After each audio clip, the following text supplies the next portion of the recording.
Welcome to Tools of the Trade, your crash course on modding. Most of this first season has been occupied by the absolute most basic hybrid builds possible because that's the whole point.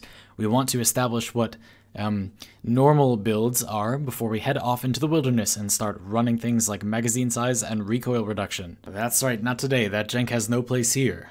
Behold, the Tiberon Prime, hallowed be its name, a weapon with 3 firing modes and a giant sticker on its stats panel that says, "This weapon is viable," that you only can't see because I removed it and voided the warranty. This thing's high crit chance lends itself to hunter munitions, and if you can get your headshots, it also lends itself to randomly one-shotting people.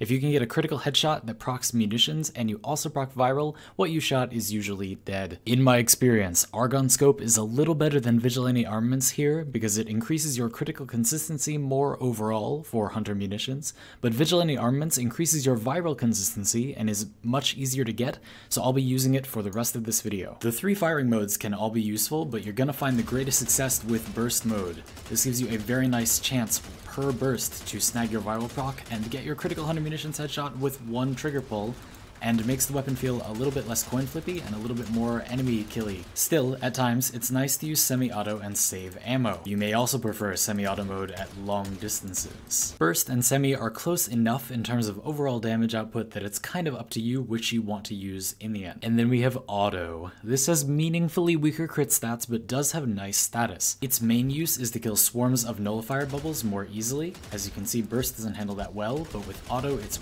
relatively reasonable. Still doesn't love nullifiers. And if you were to build for viral instead of corrosive for some reason, this mode would also offer lovely armor stripping. I wish it had more fire rate, but whatever, 3 viable firing modes gets a passing grade from me, even if they're all relatively similar overall. See, look at that. Boring hybrid builds aren't that boring, right? Like all things, janky mod choices are good in moderation. If we didn't talk about a bunch of normal builds, I'm trying to avoid another word that I think is overused there, then you just put jank in all sorts of things. And the main thing I'm trying to suggest is that all mods have to earn their keep. Look at how strong these builds are, why not run these mods? My point is that you have to have a pretty compelling reason to run something different.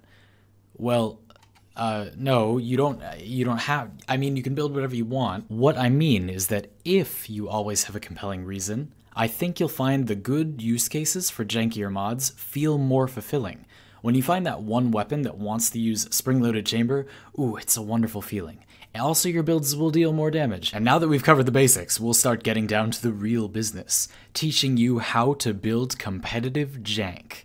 Would you believe me if I told you that this was the plan all along? I've been Zandy, and you've just consumed Tools of the Trade Season 1 Episode 5 on the Tiberon Prime. I hope you enjoyed it. Stay tuned for the season finale, and I'll see you all next time.